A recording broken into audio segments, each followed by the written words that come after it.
Hello, salam, shalom, namaste, sat sri akal, aloha, hola, bonjour, and ciao. I'm really happy and excited today because I have Lillian Shewring with me, who's a creative coach and intuitive healer. And I'm going to invite her in right away and ask her to tell us more about who she is and what she does. So please, Lillian, come on up.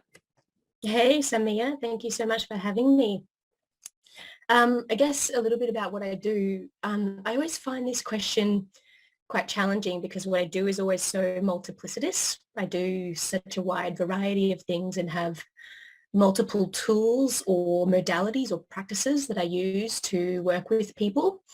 And so often what I do is about working collaboratively with people in understanding what exactly is that they need. And so I do a lot of creative arts therapy, or I would call it holistic integrated creative arts therapy. And so that's really like working again with a multiplicity of creative tools like painting, drawing, sculpture, dance, any kind of creative modality in a therapeutic context. And so then I also work a lot with meditation. So I'm also a meditation teacher. And for me, creative process and meditation really go hand in hand because when you get into that state of flow in your creative process, that is a meditative state. And so I use a lot of creative meditation and creative ritual. So these different kind of intuitive and spiritual practices that really allow us to go deeper in connecting with ourselves and connecting with, I always say, like, I think at the core of what I do, it's really about allowing people to reconnect with that inner flame that really guides us and motivates us. And that's, I think, where creativity like springs from within us, is this inner flame that guides us. So I help people to reconnect with themselves and reach their goals and their dreams. So there's also an element of what I do is working alongside creatives and healers in business coaching as well. So I support people in empowering them to show up in the business world and in the online world through marketing and strategic planning and things like that. So yeah, that question is always interesting to me because the answer is always different in different contexts. No, it's amazing. And I know how you feel about doing so many different things that to other people, maybe they seem like, what's the connection? But in your head, in your experience, and the way that you work, it all makes sense and it all connects together. I actually really love that. It's brilliant. Yeah. Well, I Yeah. guess for me, because my creative process has always been deeply spiritual. And Mm, so I guess that's part of the connection with health and well-being as well, because spirituality is so profoundly connected with how we see ourselves and how we show up in the world, you know? And so it's an intersection between those things, between creative process, spirituality, and health and well-being, and how they all intersect and integrate. And that's why I often use this word integrated. yes. Yes. I love it. I love it. Because the truth of the matter is that everything in our world, even I would say in our universe, is made such so that everything's actually interconnected and interdependent. And the more we can sort of recognize what those points of interconnection and interdependence are, the more we can live in ways that are in alignment with the nature of reality, as it were. And Yeah, the more in alignment you are, the more easy you make your life because then you're not absolutely. struggling against how things are. You can just sort of Yeah, flow. Um, absolutely. yeah. I love this Deepak Chopra, one of his like seven spiritual laws of success is, I can't remember which one it is, but it's like the law of least effort or least resistance. And not for me, it's not about being lazy or not doing the work that you need to do, because you definitely have to take action and do the work that you need to do to achieve results. But for me, it's about finding what your calling is and uncovering the art of allowing, so to speak. So it's like you're being pulled in a direction by your calling or by your passions or by your joys. And it's about allowing that process to unfold rather than always trying to like fight and drive and strive for what you have to do. It's like, no, no, no. If we just stop stressing, relax, and allow the things to unfold naturally by pursuing what we love and by pursuing our passions and our joys, then things flow easily. Exactly. I love the analogy of flow because Mm. especially if you think about it in the context of interacting with water when it's flowing, if you have any kind of experience, for example, boating or swimming in a flowing river or even the ocean, I suppose, for that matter, if there's a current in the body of water, if you try to go against the current, I mean, you are just setting yourself up for a really difficult, tough Yeah, battle, yeah, you know? totally. And that's why so many of us burn out, Yeah. because we're always trying to go against the grain, or we're trying to like always fight for what we need or push, or it's always a challenge or a struggle, or we're always in hustle mode. Yes. So I know that's just recognize the current is there, recognize the direction it's flowing, and then, you can actually work with it to reach where you're going. You don't have to give up where Absolutely. you're going. Just Yeah, work absolutely. with the current and how it flows Yeah. so that you can get to where you're going much more easily. Yeah, exactly. And I think there's an important piece of that part of the conversation is it's also not about letting go of your individuality. It's Mhm. not about like succumbing to the masses. It's not about, it's not about letting go of your uniqueness of who you are. It's about finding and uncovering that uniqueness and then working with what you've got, like you said, or working in alignment with the flow, Yeah. so you definitely don't have to like sacrifice your uniqueness and your individuality, especially as creatives and healers and therapists. Oh, I love that you brought that up because oh my gosh, that is such an important point. That is such an important point because so often, especially when we're thinking about this kind of work with creatives, but not just with creatives, like you said, also with healers or with anyone for that matter who's trying to do something that's different from, what the dominant culture is doing. We're told, no, no, if you try to do something different, you will fail, don't do that. Go do what is already being done.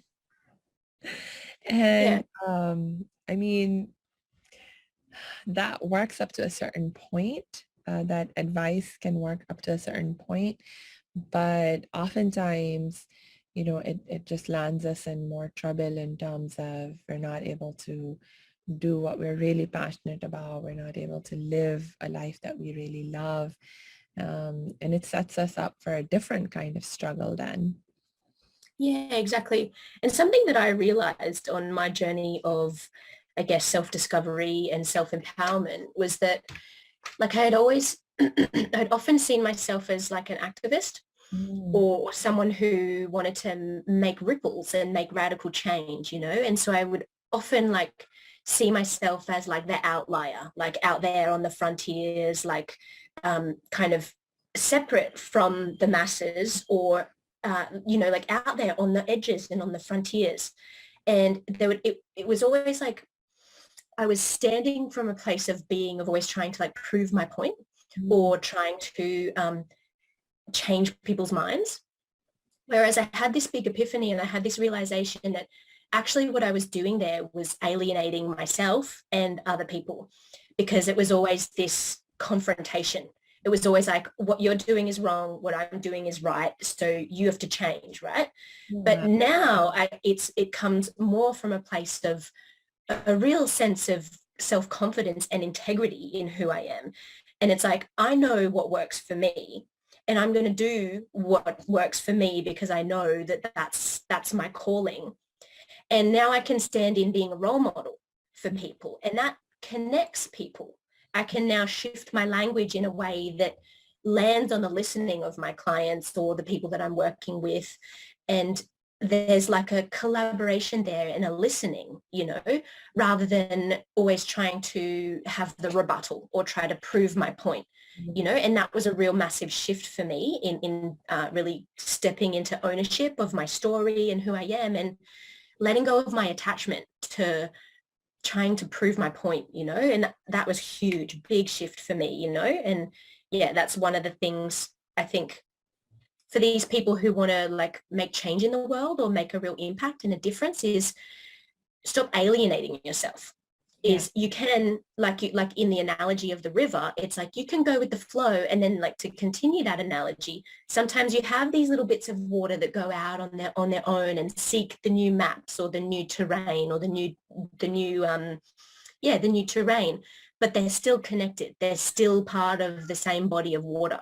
It's like you have to be part of the system in order to affect change, because if we're always out there on the edges, and those people are important as well, and sometimes you have to have those ones that are showing us kind of how not to do it, or how to make these real radical changes. You need those people out there on the frontiers, but also if we're coming always from a place of this separation and point of difference, we alienate ourselves, and then we can't really affect any real change.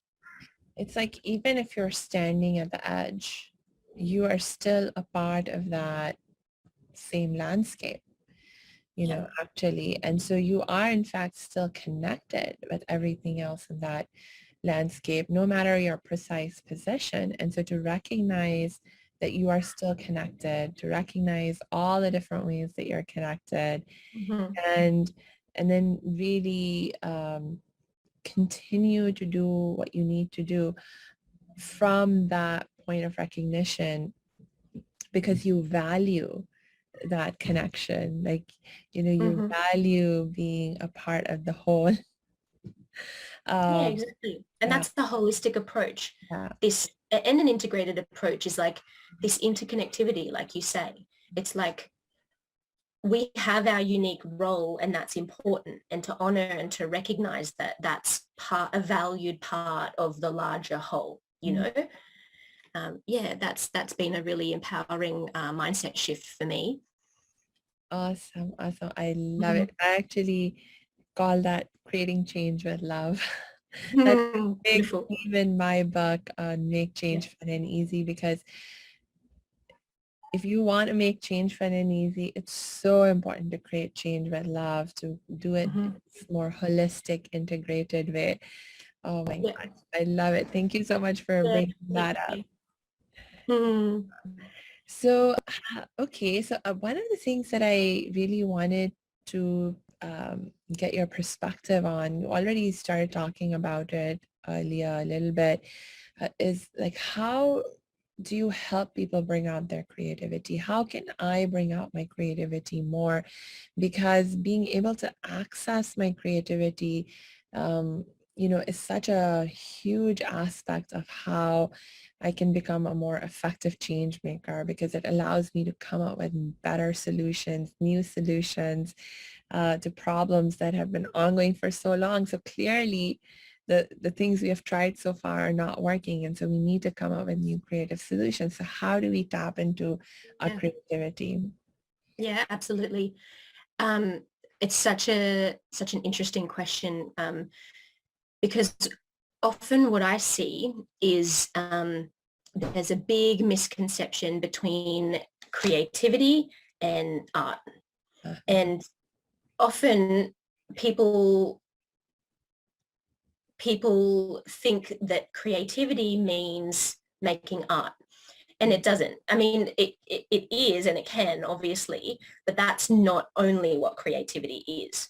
Right. And so I think there's two components to how I want to answer this. And the first thing is, I think that a lot of us are walking around as repressed artists, or as blocked artists, Uh, where we're actually extremely creative and extremely artistic in different ways, but we've learned to repress that because our society at large doesn't really value the arts as a kind of way to make money, as a valid form of making a career. I mean, unless you grow up in a very creative, artistic family or community, at large, we don't really value that. We often hear rhetoric thrown around like, go and get a real job, or like, oh, you're always going to be a struggling artist, you know? So I think the first element of that is recognizing and honoring that we all are artistic in various ways, and that often we've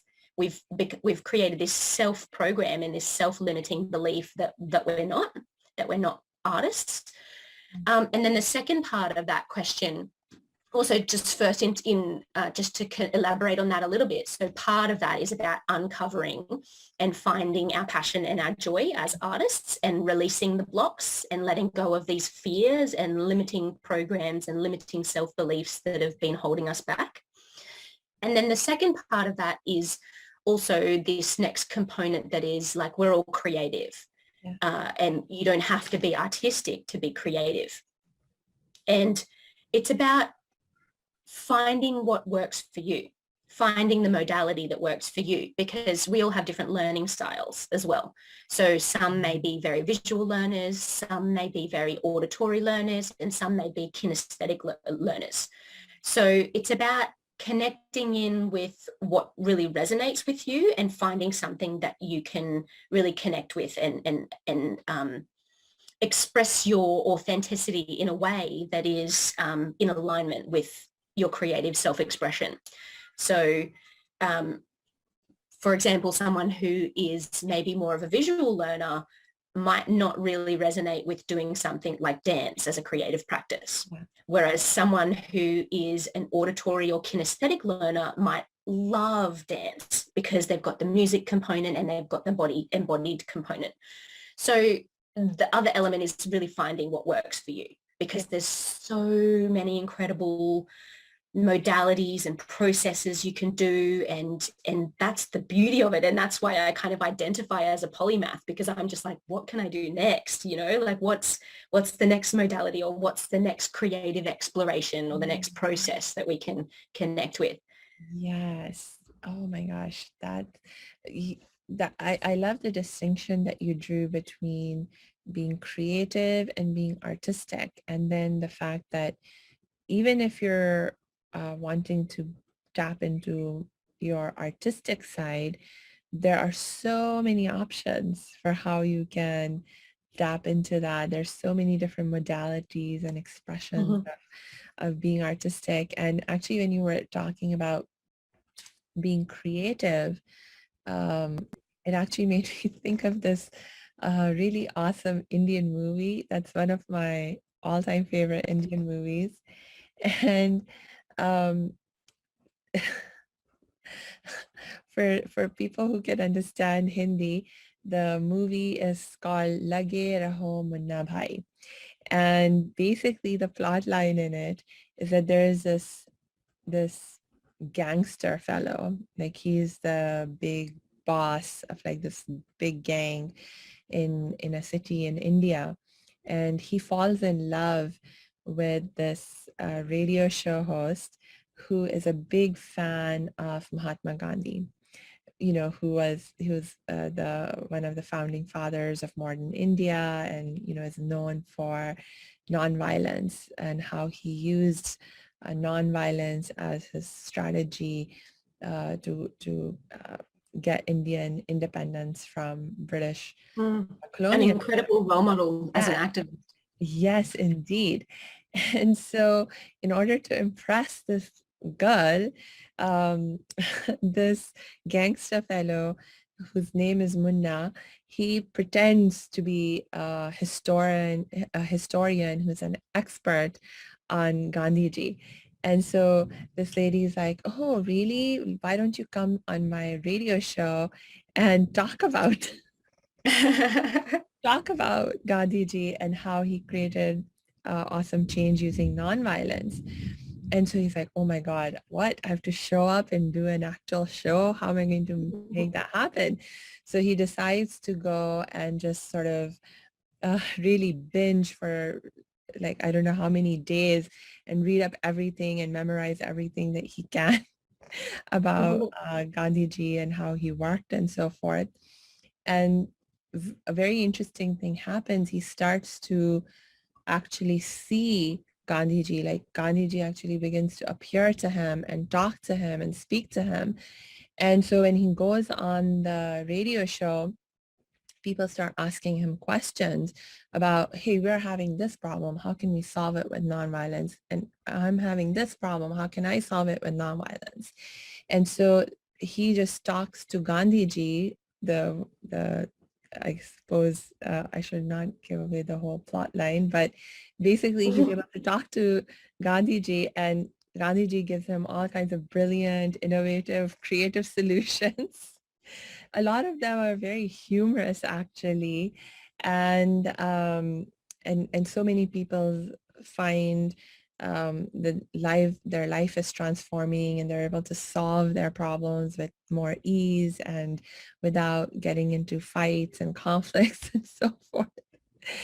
And it just made me think about like this is a kind of creativity also, like especially, like how can you solve, so maybe you might not be artistically creative, but maybe you're a hugely creative problem solver, or you can Totally. become one. You can train yourself to think more creatively about how to solve your problems. Totally. I often say, and I often think to myself, I think some of the most creative people are actually scientists Mm, because their way of thinking is in a model of like, what else is there out there? yeah. It's like a constant state of inquiry or a constant state of even curiosity. Yeah. You know, I love this, like when you're curious, you discover things. When you Mhm. ask questions, you discover things and you learn and you grow. You know, so if we're always constantly in this, like this is the framework, this is the box of which I work in which I work, and nothing else can go outside of this box or this framework, then of course you're going to continue to be stuck and continue to face these barriers and these walls. But once you just learn to like maybe step outside the box, or, you know, like um, I can't remember, there's this metaphor or an analogy of I can't remember if I'm going to, if I might not say this very correctly, but it's basically this story of a person who's, they're on like they're on an island or something, and there's a wall in front of them and they can see the other side, and they're like trying to build all these ladders or trying to find the doors or whatever, and they can't, they keep trying the same things over and over, and they can't quite get to being able to like get to the other side or look across. And then at some point they realize the wall just ends and they can walk around, you know, like that at some point there's just Yeah. the wall finishes and then they see that there's, oh, the wall ends and now I can just walk around and get to see the Yeah. view of what I was trying to see. So it's like there's always something different that you can try to Mhm. solve a problem or to reach your goals. And yeah, Yeah. I mean, people would have always heard this idea, if you keep constantly trying the same thing, you're always going to get the same result, obviously, you know. And so yeah, creativity is definitely problem solving, and this idea of curiosity and inquiry is a huge part of that. And experimentation, right? Yeah, Like it's exactly. a part of the scientific process, but also of the creative process and even the Yeah, artistic process. You like yeah, experiment with things, see what works, what exactly. doesn't, and move ahead accordingly. Exactly. And through that process of experimentation, like you said, you figure out what works and what doesn't work. Like say, for example, if you have an idea of an image that you'd like to create, for example, like a painting or a drawing, and you try to make the drawing and you do it one way, and then you do it, and often in like in the creative industries, they talk about doing process. So like doing the same type of process over and over again and see what results come up. And then based on what you see in front of you, you can then pick and choose what you like and then replicate that particular one. So if you know you did that particular process and then this image came up out of that process, you can say, oh, I like that. That worked for me. I'm going to choose that one. And that gives you power. That gives you agency. When you experiment and you're exploring and you're discovering, then you can choose your path rather than the path sort of just being presented in front of you without any kind of like consciousness or agency in choosing your path, you know? Yeah, yeah, I agree. And so in this process, how important is it to have an attitude of play and having fun? Oh my gosh, so important, like the most integral thing, you know, and you know this because this is what you write about. Um, you know, when we play, we become like a child again. Mm. And I think the beauty of children is their ability to be non-attached, you know, and to non-attach to what they're discovering. You know, often what we do as adults is we project our own egos onto what we're doing. So like say, for example, in the process of making an art piece, we may make a whole bunch of wonderful art, but then based on what our ego says, we may like disregard, you know, a bunch of what we've just made. But who are we to say that somebody else might like that or might not like that, you know? And so I think when we come back to this state of play, there's a presence of non-attachment. Mm. And it's like, and then it's just like this, again, we come back to curiosity and it's like this discovery and it's like magic making or something. I often come back to this like magic, you know. I think it's yeah, and you know, that's, you know, creativity. That's why I think, you know, spirituality is so intertwined with creative processes, because we're literally making magic, you know. Even Yeah. they use the word craft Mm. in magic terminology as a way, like we are literally crafting our magic. Yeah. And so that's inherently creative. And so yeah, when we play, we're discovering and we're innocent. There's no ego involved. There's no filters. It's just pure discovery. And I think that idea of being non-attached is a huge part of what we can access when we're playing. Yeah. What would you say is like a big obstacle in people's way to being able to have more fun, to have more of this playful attitude, and what can they do about it? I see a lot of, particularly with creative clients that I work with, is I see a lot of negative self-belief, Mm. which is like coming from stemmings of unworthiness, or like they're not enough, or like their work is not good enough, they're not talented enough. And I think that comes from this programming that we have at large within our society that says, that doesn't really value the arts as something that we can do to make a living or make a career out of. So at some stage, we have to kind of get out of our own way. And that's really hard for people because we've built up these beliefs over years and years and years. And, you know, at the beginning when we were young, it might have been someone else telling us, you know, put that away, you know, you put that paintbrush away, you'll never be happy doing that, or you'll never be successful doing that, you know. Or maybe someone was singing. I think for me, I've got a lot of blocks surrounding singing, because I think I had an experience when I was young where I performed on stage singing and it was awful. And I had all these like people, you know, I felt so insecure and embarrassed. So then it may have been someone putting that onto me in the beginning. But then what happens, especially when we're children, is we learn to believe that about ourselves. Mm. So then we don't even have to have anybody else out there telling it to us. We tell it to ourselves. Right. And once that becomes ingrained into our programming, that is so difficult to let go of. So there are different processes that you can do, like different techniques like meditation and mantras and different types of neuro-linguistic programming and there are lots of different like processes that we can do to decode our programming. And a friend of mine who's an incredible dancer and artist and creator and life coach.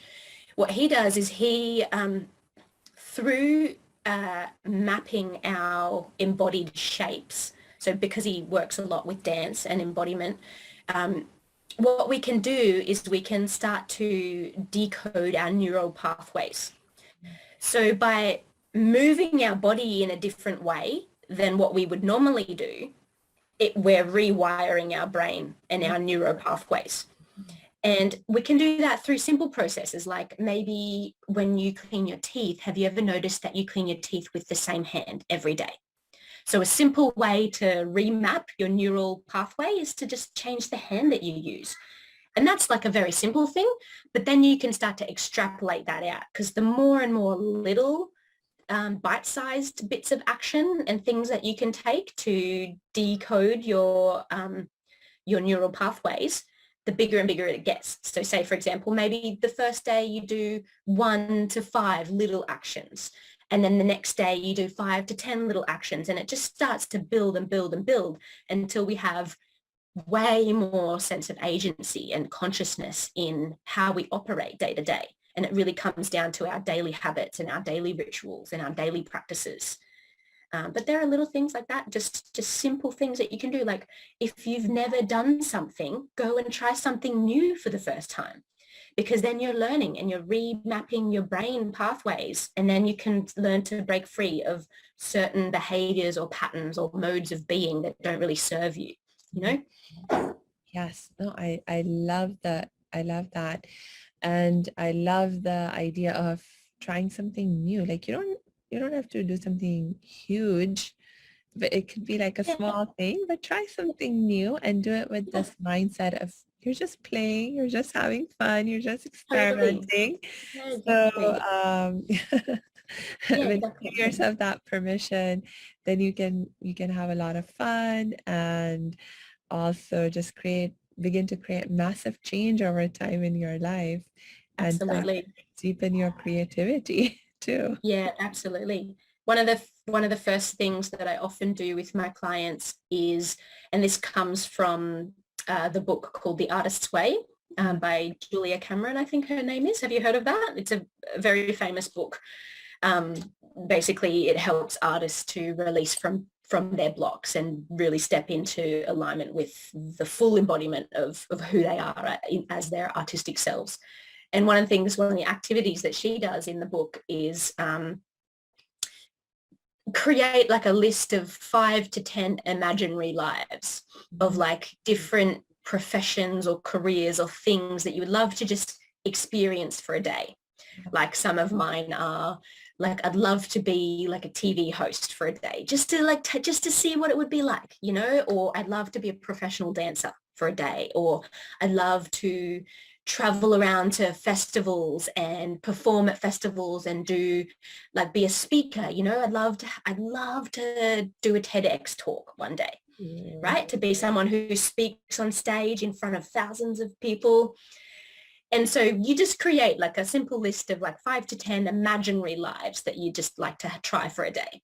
And then she takes it one step further and she's like, okay, so if you'd like to try one of those things for a day, do something this week that takes you one step further towards Mm. embodying that reality, or Yeah. towards taking a step closer to that activity or to that career. Mm. Like maybe if I want to like imagine like traveling to festivals, being a performer, maybe I might like go and do a dance class this week. Or maybe I might go and have a look at what are some of the festivals in my area that I could apply for.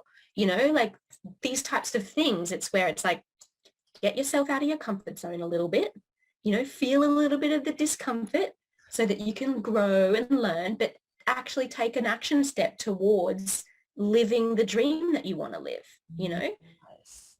Oh my because God. I think a lot of people don't think it's possible, Yes. and we become resigned and apathetic and Mm. complacent. We sort of just tell ourselves that that's the way life is, and then we just go about our routine or our day-to-day business. And it's like, well, no, like you can strive to go towards that. Yeah. Yeah. Yeah. Oh man. That is so awesome. That is so awesome. It Mhm. actually makes me think of an exercise that I learned from one of my coaches and that I love to use with my clients too. And that's an envisioning exercise, or that's how we start. We say, okay, imagine it's 30 years later and you're living the life of your dreams. You could be doing anything you want and everything that you love, because money is not an issue anymore. You're in good health, so you can do anything you want. Yeah. So in this scenario, what do you see yourself doing? Like, just you wake up and what do you see? And then what do you do? Yeah. And some Beautiful. people will write and sometimes just speak their vision. And then we're like, okay, next up, Yeah. what parts of this could you actually do right now? Make happen right Yeah. now. And Exactly. the amazing thing is that there's so much of the things that we dream about that we can actually do, if not in whole, at least in part right now. Yeah, exactly.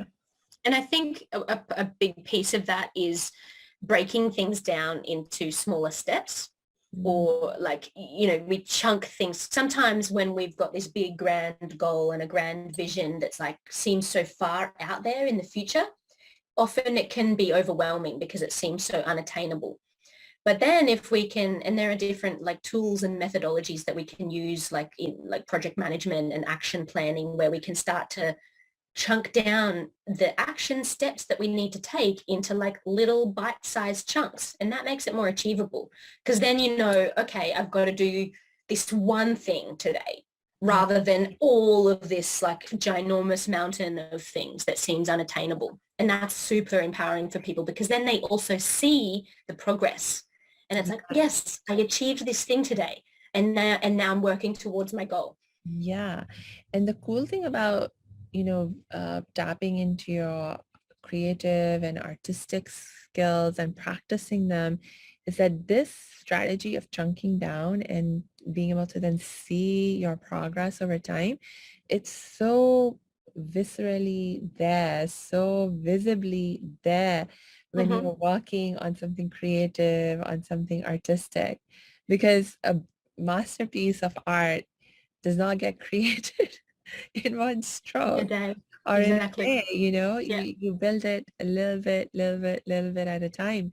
So you can totally. actually learn to hone the skill of chunking things down and managing how you grow something over time Yeah. into like something really beautiful and amazing by Yeah. practicing your artistic and creative skills. Yeah, absolutely. And there is also like some really tangible benefits to that as well. Like there's some research that shows that when we tick something off our to-do list, we get a hit of dopamine and serotonin in our brain. So there's actual like tangible positive benefits that are happening when we do things like that, like Yeah. just little ways that we can create more of a positive mindset. It's like, if you're feeling like really shit in your body, for example, it's like, go and do some exercise. And I'm not saying that that might be the solution to getting well completely, but that's going to give your body a boost of endorphins, a boost of serotonin that's going to help you to get towards feeling more positive. Right. So it's like little things like that. It's all holistic. It's like, if you're feeling low in energy, go for a run, because that's going to boost your energy levels and give you a literal neurochemical hit of positive hormones and chemicals in your body, you know? So then your mindset shifts as well. Right. I love it. I love it. And man, Lillian, I don't want to stop talking with you right now, but we do have to begin to wrap up for today. Are there any last pearls of wisdom you want to share with us? um, I think probably the biggest takeaway that I can give is like, just trust yourself. And like that's part of what cultivating intuition is about, is like learning to trust your body and listen to your body and listen to your heart, and trust that you're on the path that you need to take. to reach your goals, because so often we think we're doing things wrong, or like even when we think we've done something wrong or we've made a mistake and we feel like we have to backtrack and then go in a new direction, even that is a kind of part of our path that we had to go on in order to make that mistake, so that we could learn that that's not how you do it. You know what I mean? So then you go in a different direction. So even like those seemingly like big mistakes that we make, it's like, no, that's still all part of it. So learn to trust in the process. And I Yeah. guess that's one of the really big things in creative therapeutic processes, is like, it's not about the outcome. Yeah. It's about the process. It's Yes. not about how beautiful your artwork looks in the end. It's about that process of literally putting paint to paper or pen to paper, or the process of feeling your body in movement, or, you know, whatever is the process that you're doing. It's about what are you experiencing in that present moment? And Mhm. then learning to listen to that, learning to really trust and have faith in yourself. I'm Mhm. sorry if you guys can hear that. There's some kind of motorbike or something out there. Yeah, that's the biggest thing, is trust yourself. Learn to trust your inner voice and your intuition. Not the inner voice that's like on chatter mode and that's on like, you shouldn't do this, you should do that, blah, blah, blah, but that deeper inner voice that is you. And that's what we can really tap into and connect with when we go into those deeper states of creative flow or meditation. Yes. And that kind of like unwavering, unconditional love for ourselves that happens when we can trust that we're on the right path. Oh my Mm-hmm. gosh. That's wonderful. That's wonderful. Mm-hmm. Yes, please, all of our, if you're listening to this, if you're watching this, please, if you find yourself struggling with tapping into this creative side of you, your artistic side of you, your intuitiveness, and you want to stop or ease that struggle, please get some help. Reach out to Lillian. She's going to be so brilliant at helping you with it. You can Mm-hmm. also reach out to me, reach out to anyone else if you don't want to reach out to us. But please, please do this for yourself. And just do this for yourself. And I wish you all the very best in that process. And thank you Yeah, me again, too. Lillian, for being here with us Thank today. you. Thank you so much for having me. It's been a pleasure. Yeah. All right. Take care, everyone. Yeah. Ciao. Hey, thanks for tuning into this episode. Hope you're getting value out of it. For your information, this episode has been sponsored by the Happiness 101 program. Are you a change maker, coach, trainer, or healer? Are chains of fear holding you back from making the impact and income you desire? Using a unique combination of positive psychology and the spiritual wisdom of our most effective change makers, the Happiness 101 program helps you break through your limiting beliefs and manifest the abundance and success you desire with fun and ease. Interested? Book a free Happiness 101 exploration call with me, your happiness expert, Samia Bano. Just use my online calendar link in the show notes.